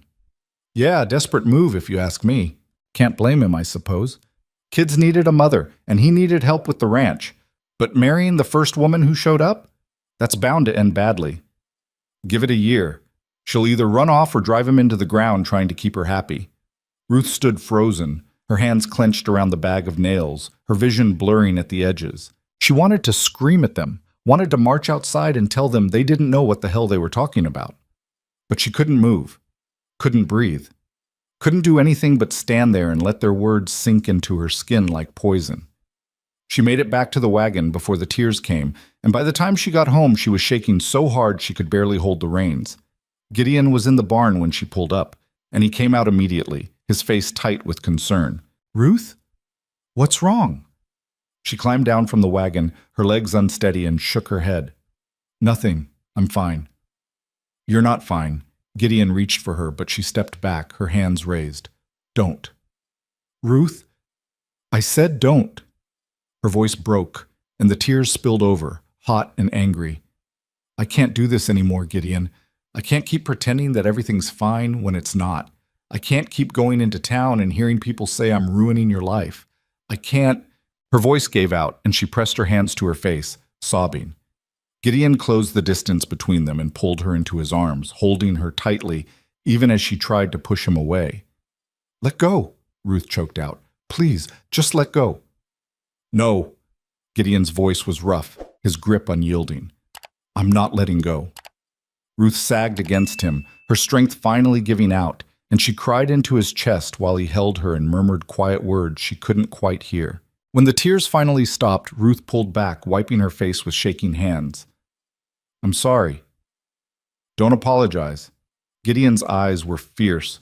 You've got nothing to be sorry for. I'm falling apart. Then fall apart, I'll catch you. Ruth let out a broken laugh, her chest aching. You make it sound so easy. It's not. Gideon cupped her face in his hands, his thumbs brushing away the last of her tears. But we're doing it together, and that makes it possible. Ruth stared at him, her breath hitching, and for the first time since they'd gotten married, she let herself really look at him. At the exhaustion etched into his face, the worry in his eyes, the way he was holding on to her like she was the only thing keeping him grounded. And she realized, with a jolt that stole her breath, that he needed her just as much as she needed him. I'm scared, Ruth whispered. I know. Gideon's voice was soft, steady. So am I. What if I'm not enough? You are. He leaned his forehead against hers, his hand still cradling her face. You've always been enough. Ruth closed her eyes, and for the first time in weeks, she let herself believe him. That night, after the children were asleep, Ruth and Gideon sat together on the porch, the air cool and quiet around them. They didn't talk, just sat side by side, their shoulders brushing, and watched the stars come out one by one. Eventually, Gideon reached over and took her hand, his fingers lacing through hers. Ruth looked down at their joined hands, her chest tight, and squeezed back. It wasn't much, just a small gesture, but it felt like the beginning of something. The next morning, Ruth woke up before dawn, same as always, but this time when she slipped out of bed, Gideon caught her wrist. Stay, he said quietly, just for a minute. Ruth hesitated, then sat back down on the edge of the mattress. Gideon shifted closer, his hand still holding hers, and they sat there in the dim light, not speaking, just existing together. I'm sorry I've been distant, Gideon said finally. I didn't know what you needed from me. Ruth's throat tightened. I didn't know either. I want this to work. Gideon's voice was rough, earnest. Not just for the kids, for us. Ruth looked at him, her heart pounding. So do I. Gideon nodded slowly, his thumb brushing over her knuckles. Then we'll figure it out. Together. Ruth's eyes burned, but she blinked the tears back and nodded. Together. They sat there a little longer, the silence between them softer now. And when Ruth finally stood to start breakfast, Gideon got up too and followed her into the kitchen. He didn't help. He didn't know how to cook worth a damn. But he sat at the table with his coffee and watched her move through the familiar motions, and Ruth felt the weight in her chest ease just a little. Things didn't change overnight, but they started to shift, slowly and carefully, like ice melting after a long winter. Gideon started staying inside more in the evenings, sitting with the kids while Ruth mended clothes or kneaded bread. He'd read to Benji from the few books they had, his deep voice stumbling over the words but never giving up, and Benji would sit in his lap, utterly transfixed. Clara started asking Ruth to braid her hair in the mornings, and Ruth would sit behind her on the bed, fingers working through the tangles, while Clara talked about everything and nothing, what she wanted to plant in the garden, what Benji had done to annoy her, what she remembered about her mother. Ruth listened to every word, her hands gentle and steady, and Clara leaned into her touch like a flower turning toward the sun. And at night, in the quiet of their room, Gideon and Ruth would lie side by side and talk in whispers about the day. About the fence that needed fixing, the chickens that weren't laying, the way Benji had laughed so hard at supper he'd snorted milk out his nose. Small things, ordinary things. But they mattered. One night, as they lay there in the dark, Gideon reached over and brushed a strand of hair from Ruth's face. Thank you, he said quietly. Ruth's breath caught. For what? For staying. His voice was thick with emotion. For not giving up on us. Ruth's eyes burned and she turned toward him, her hand finding his in the dark. I'm not going anywhere. Gideon's fingers tightened around hers, and they lay there, holding on to each other, until sleep finally pulled them under. The town's judgment didn't disappear, but it mattered less now. Because Ruth had something stronger than their approval. She had a family that needed her, a husband who was starting to let her in, and a home that was finally beginning to feel like hers. One afternoon, Jacob showed up unannounced, riding into the yard on his horse, and dismounting with the kind of swagger that made Ruth's jaw tighten. Gideon was out in the field, and Ruth was hanging laundry on the line, Clara and Benji playing nearby. She straightened when she saw Jacob, her hands stilling on the clothespin. Afternoon, Ruth, Jacob said, tipping his hat with a smirk that didn't reach his eyes. Jacob? Ruth's voice was cool, guarded. Gideon's not here. I know. Came to see you, actually. Ruth's stomach tightened. What for? Jacob glanced at the kids, then back at Ruth. Heard you and my brother had a rough patch recently. Thought I'd check in. Make sure everything's settling. Everything's fine. Is it? Jacob stepped closer, his expression skeptical. Because from what I hear, you've been having a hard time in town. People talking, making things difficult. Ruth's hands clenched around the wet fabric in her hands. That's none of your concern. It is when it affects my brother. Jacob's voice dropped, his eyes hard. Look, I'll be straight with you. I don't think you're a bad person, but I do think you're in over your head, and I don't want to see Gideon and those kids get hurt when you finally realize it. Ruth's chest felt like it was caving in, but she forced herself to meet his gaze. I'm not going to hurt them. You say that now. Jacob shook his head. But this life? It's not easy. And when it gets hard, people like you run. It's what you do. You don't know me. I know your type. Jacob's smile was thin and cutting, and I know this won't last. Ruth's vision blurred, and she had to turn away before he saw how much his words had landed. She heard his footsteps retreating, heard him mount his horse and ride off, and only then did she let herself sag against the clothesline, her hands shaking.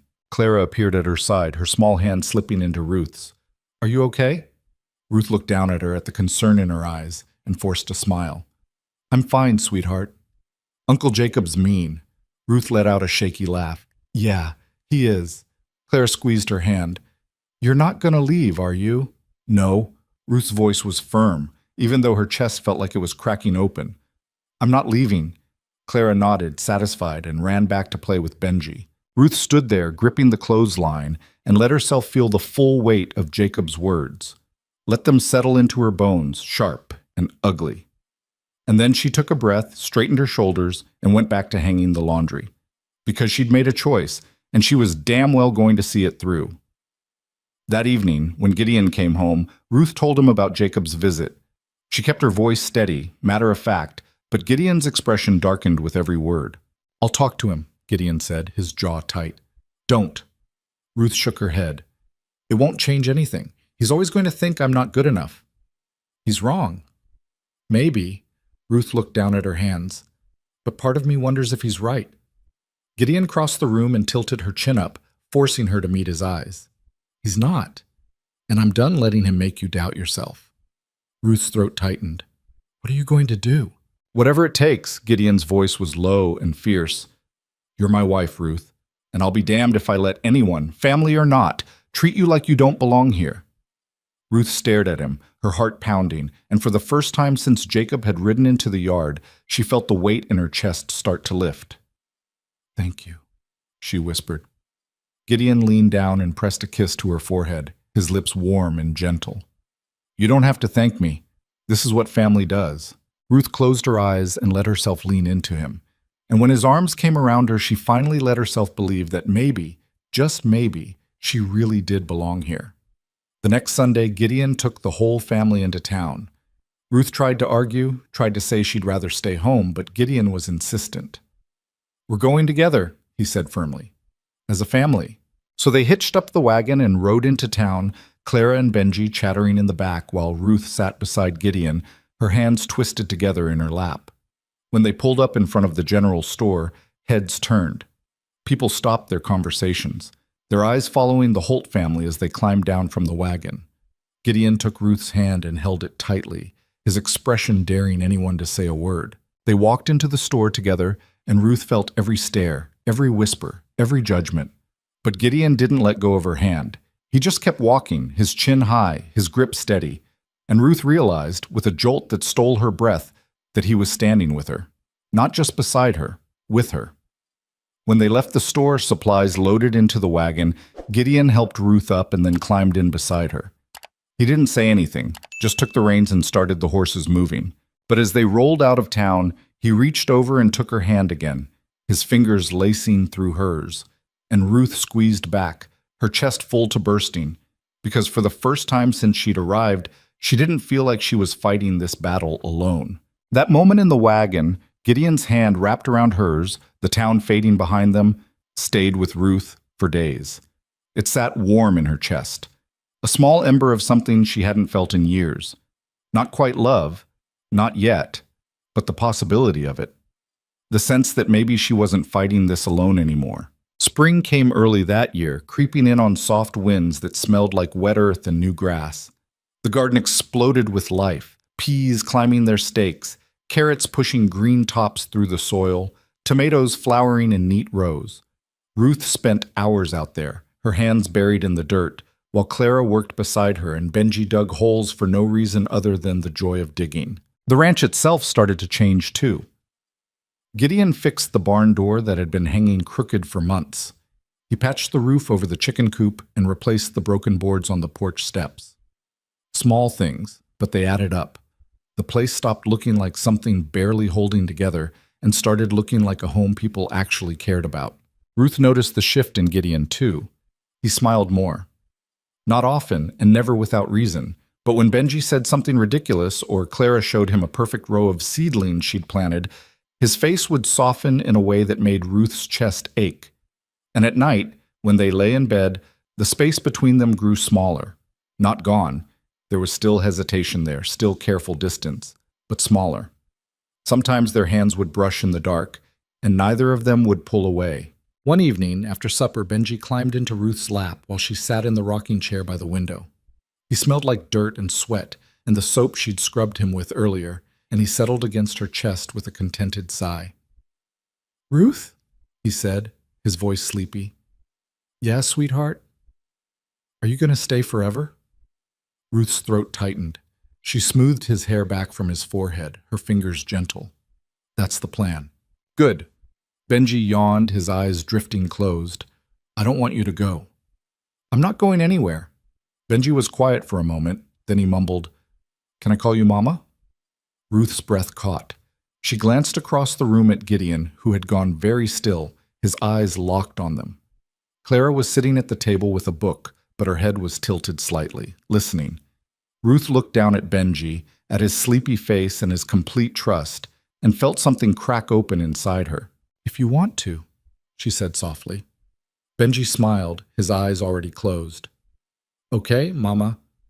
The word hung in the air, fragile and perfect, and Ruth had to blink hard to keep the tears from spilling over. Gideon stood slowly and crossed the room, crouching down beside the rocking chair. He didn't say anything, just reached out and rested his hand on Ruth's shoulder, his grip warm and steady. Clara set down her book and came over too, standing beside them, and for a moment they all just stayed like that, Ruth holding Benji, Gideon's hand on her shoulder, Clara close enough to touch.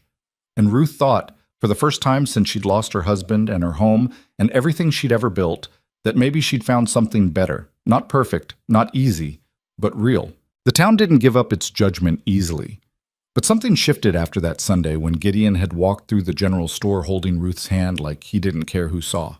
People still whispered, still looked at her with suspicion, but the edge had dulled. Or maybe Ruth just stopped caring as much. She had more important things to worry about. Like the fact that Clara was growing up faster than Ruth could keep track of. She'd shot up 2 inches in the past few months, her dresses suddenly too short, her voice losing some of its childish softness. She still helped in the garden and did her chores without complaint, but there was a new restlessness in her, a hunger for something Ruth couldn't quite name. One afternoon, Ruth found her sitting on the porch steps with her mother's old doll, staring out at the fields with a distant expression. Ruth sat down beside her, not saying anything at first, just letting the silence settle between them. "You miss her," Ruth said finally. It wasn't a question. Clara nodded, her fingers tracing the worn fabric of the doll's dress. "All the time." "Tell me about her." Clara glanced up, surprised. "What do you want to know?" "Anything. Everything." Ruth leaned back against the railing, her eyes soft. "What was she like?" Clara was quiet for a long moment, her gaze distant. "She was warm. That's the best way I can describe it. Like being near her made everything feel safer." She paused, swallowing hard. "She used to sing while she cooked, silly songs that didn't make any sense, and she'd let me help with the bread, even though I always made a mess." Ruth's chest tightened. "She sounds wonderful." "She was." Clara's voice cracked, and she looked down at the doll. "I used to be so scared I'd forget her, that one day I'd wake up and not remember what her voice sounded like, or the way she smelled, or—" She stopped, tears slipping down her cheeks. Ruth reached out and gently took her hand. "You won't forget her, Clara. She's part of you, and nothing can take that away. That." Clara looked at her, eyes red and shining. "Do you think she'd be mad? That I started calling you Mama in my head sometimes?" Ruth's breath hitched, and she had to blink hard to keep her own tears at bay. "No, sweetheart. I think she'd be glad you have someone to love you the way she did." Clara let out a shaky breath and leaned into Ruth's side, and Ruth wrapped an arm around her shoulders, holding her close. "I'm not trying to replace her," Ruth said quietly. "I could never do that. But I'm here, and I love you, and that's not going to change." Clara nodded against her shoulder, and they sat there for a long time, watching the sun sink lower on the horizon. When Clara finally pulled away, she wiped her eyes and gave Ruth a small, tentative smile. "Thank you?" "For what?" "For staying." Clara's voice was steady now, stronger. "For not leaving when things got hard." Ruth's throat was too tight to speak, so she just nodded and squeezed Clara's hand, and Clara squeezed back. Jacob showed up again 2 weeks later, and this time Gideon was home. Ruth was in the kitchen when she heard the sound of hooves in the yard, and her stomach sank. She wiped her hands on her apron and moved to the window, watching as Jacob dismounted and Gideon stepped out of the barn to meet him. She couldn't hear what they were saying, but she could see the tension in Gideon's shoulders, the way his hands clenched into fists at his sides. Ruth hesitated, then stepped out onto the porch, her arms crossed. Jacob glanced over at her, his expression unreadable. "Ruth." "Jacob." Gideon turned, his jaw tight. "Go back inside." "No." Ruth's voice was calm, steady. "If he's got something to say, I want to hear it." Jacob's eyebrows rose and he let out a low whistle. "Got some steel in her, doesn't she?" Gideon's expression darkened. "Say what you came to say and get out." Jacob held up his hands in mock surrender. "Easy, brother. I'm not here to cause trouble. Just wanted to see how things were going." "They're going fine." "Are they?" Jacob's gaze flicked to Ruth, then back to Gideon. "Because last time I was here it seemed like things were pretty rocky." "That's none of your business. It is when you're my brother." Jacob's voice softened, just slightly. "Look, I know you don't want to hear it, but I'm worried about you, about those kids. You've been through hell, and I just don't want to see you get hurt again." "I'm not going to get hurt." "You don't know that." Jacob glanced at Ruth again, his expression skeptical. "People leave, Gideon, especially when things get hard. And this," he gestured vaguely at the ranch, "this is hard." Ruth stepped off the porch, her heart pounding. "You're right. It is hard, but I'm still here." Jacob turned to face her fully, his arms crossed. "For now. For good." Ruth's voice was firm, unwavering. "I know you don't believe that, and I know I can't prove it to you with words. But I'm not going anywhere, Jacob. Not because I have to stay. Because I want to." Jacob studied her for a long moment, his expression unreadable. "And what happens when you wake up one day and realize this isn't what you wanted?" "Then I'll deal with it." Ruth met his gaze head on. "But until that day comes, if it ever does, I'm here. And I'm not abandoning this family." Something flickered in Jacob's eyes, surprise, maybe, or reluctant respect. He looked at Gideon, then back at Ruth, and let out a slow breath. All right, he said quietly. I hope you mean that. I do. Jacob nodded once, then turned and mounted his horse. He paused before riding off, looking down at Gideon. Take care of them. I will. Jacob rode off without another word, and Ruth stood there in the yard, her hands shaking, her heart pounding. Gideon crossed to her, his expression tight with emotion. You didn't have to do that. Yes, I did. Ruth looked up at him, her eyes fierce. He needed to hear it, and so did you. Gideon stared at her, and then, without warning, he pulled her into his arms, holding her so tightly she could barely breathe. Ruth's eyes burned, and she wrapped her arms around him, burying her face in his chest. I meant it, she whispered. I'm not leaving. I know. Gideon's voice was rough, shaking. I know. They stood like that for a long time, holding on to each other, and when they finally pulled apart, something between them had shifted. Something deeper, something permanent. That night, after the children were asleep, Ruth and Gideon sat together on the porch, the air cool and quiet around them. I was thinking, Gideon said slowly, his voice hesitant, maybe we should expand the garden, plant more this year. Maybe even try corn. Ruth smiled. You think we can manage it? With you running things? Yeah, I think we can. Ruth's chest warmed and she looked out at the dark fields, imagining them full of life. All right, let's do it. Gideon reached over and took her hand, his fingers lacing through hers. Thank you. For what? For giving me hope again. His voice was quiet, raw. I didn't think I'd ever feel that again, but you... He stopped, his throat working. You brought it back. Ruth's eyes burned and she squeezed his hand. You brought me back, too. They sat in silence for a while, just holding hands and watching the stars, and Ruth felt something settle deep in her chest, something that felt an awful lot like peace. The months that followed were some of the best Ruth could remember. The garden flourished, the ranch thrived, and the children grew stronger and happier with each passing day. Benji called her mama without hesitation now, his small voice full of joy every time he said it.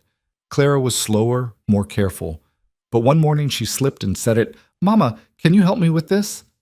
And then froze, her eyes wide. Ruth had just smiled and said, Of course, sweetheart. And Clara had relaxed, a small smile tugging at her lips. The town slowly stopped whispering. Or maybe Ruth just stopped noticing. She had more important things to focus on. Like the way Gideon had started leaving wildflowers on her pillow, small and clumsy but so heartfelt it made her cry. Like the way Benji insisted on holding her hand whenever they walked anywhere. Like the way Clara had started braiding Ruth's hair in the mornings, her small fingers careful and precise. One evening, as they all sat around the table after supper, Benji looked up from his plate and asked the question that had been hanging in the air for weeks. If Ruth's our mama now, he said slowly, does that mean she's staying forever? Ruth's breath caught, and she glanced at Gideon, who was watching her with quiet intensity. Yeah, Ruth said softly, her eyes locked on Gideon's. It does. Benji grinned, satisfied, and went back to his food, but Clara was watching Ruth with a thoughtful expression. Forever's a long time, Clara said quietly. Ruth reached across the table and took her hand. I know, and I mean every second of it. Clara's eyes shone, and she nodded, her grip tightening. Good. Gideon cleared his throat, his voice rough. All right, you two, finish your supper before it gets cold. But when Ruth caught his eye, he was smiling, really smiling, the kind that reached all the way to his eyes, and Ruth felt her heart swell in her chest. Summer came in hot and heavy, the kind of heat that made the air shimmer and the earth crack. Ruth spent her mornings in the garden, watering and weeding and harvesting, while Clara and Benji ran wild through the fields, their laughter echoing across the property. Gideon worked harder than ever, but he didn't disappear into it the way he used to.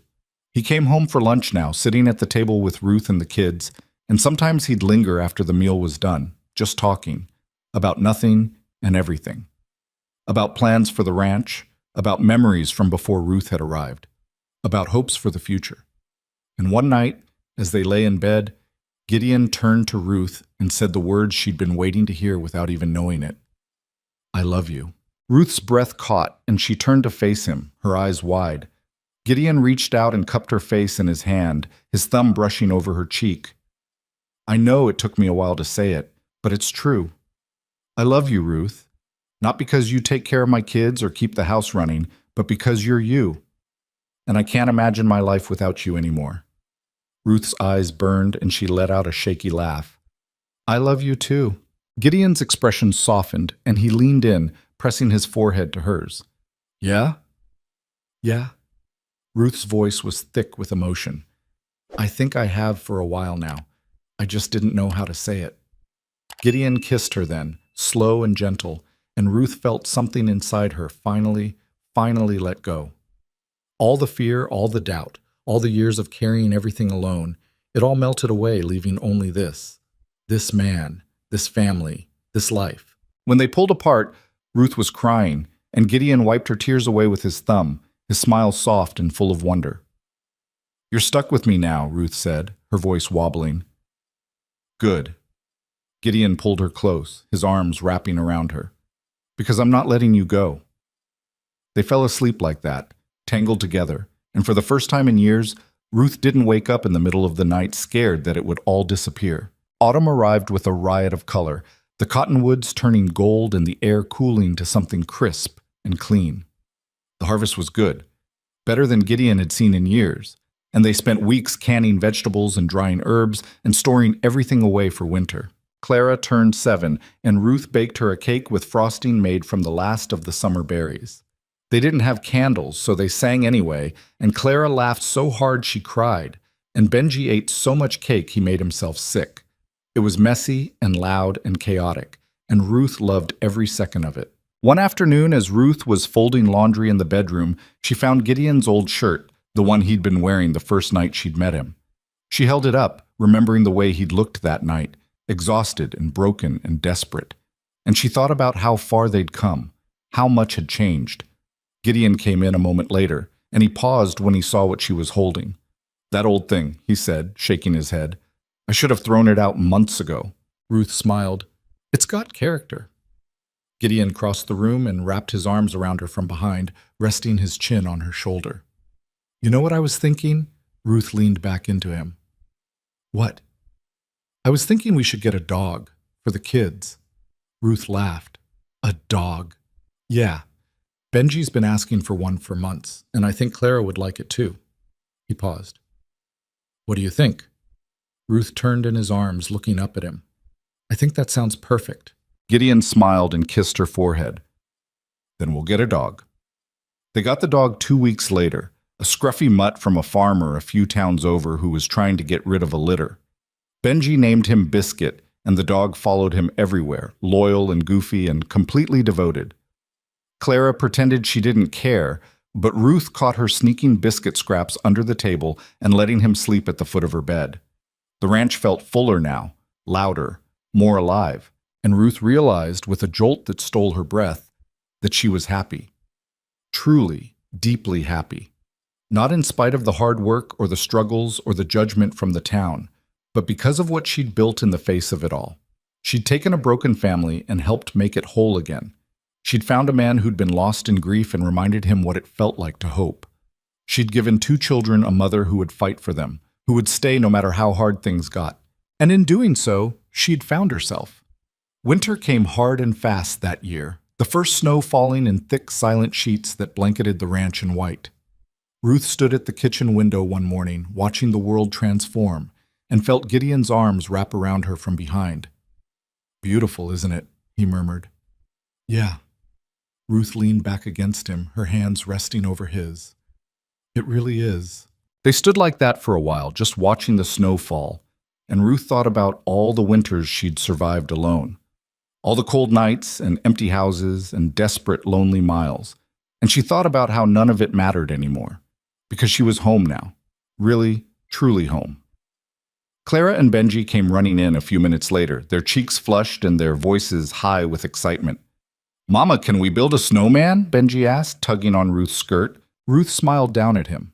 "After breakfast." "Promise?" "Promise." Benji whooped and ran off, Biscuit barking at his heels, and Clara lingered by the door, watching Ruth with a thoughtful expression. "What is it?" Ruth asked. Clara hesitated, then crossed the room and wrapped her arms around Ruth's waist. I'm glad you're here. Ruth's eyes burned and she hugged Clara tightly. Me too, sweetheart. Me too. That afternoon, they all went out into the snow, Ruth and Gideon and Clara and Benji and Biscuit, and built the ugliest lopsided snowman Ruth had ever seen.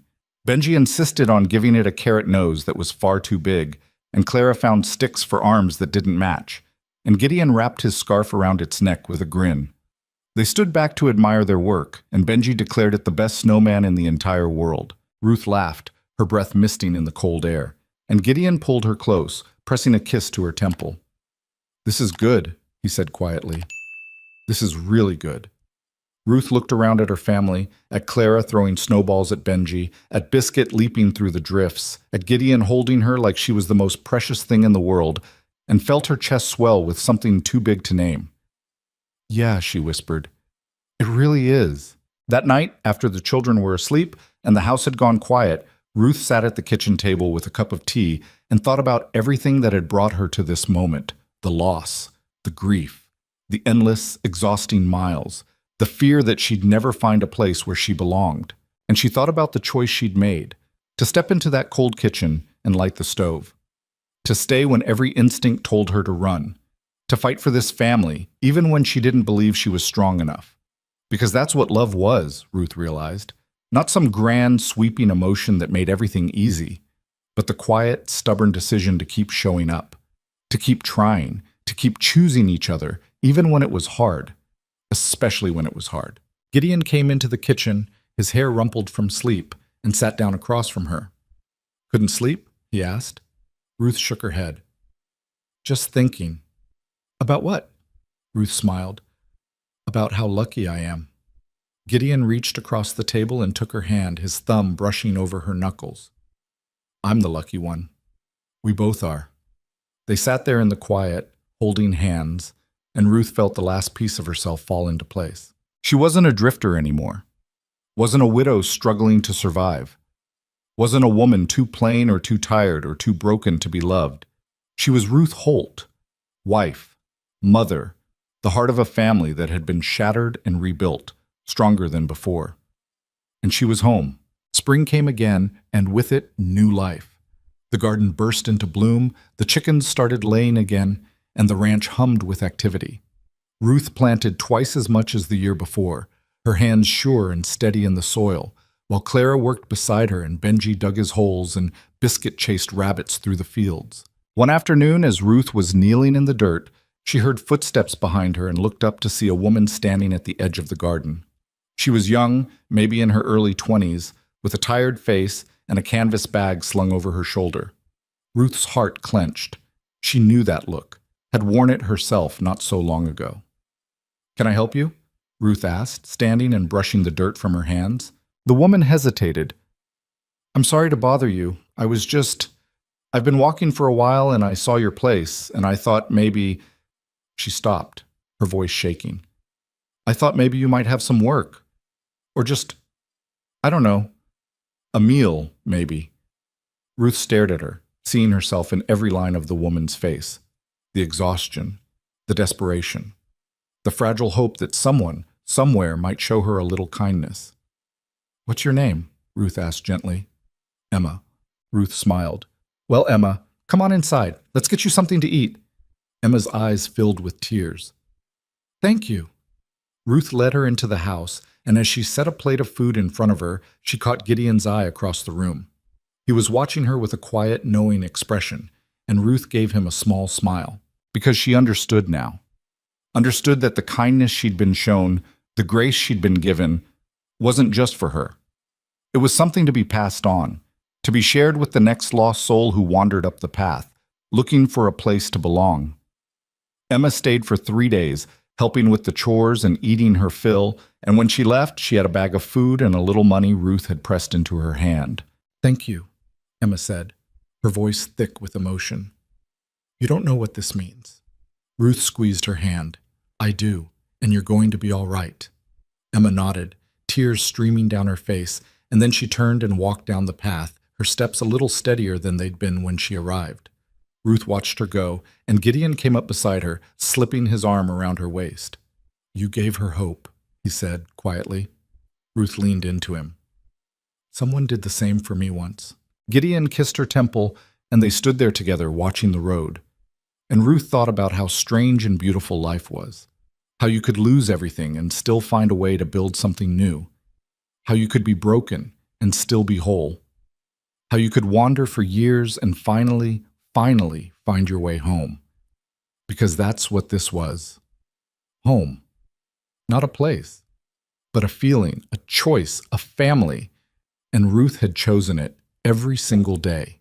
That evening, as the sun set and the sky turned gold, Ruth stood in the kitchen and looked around at everything she'd built.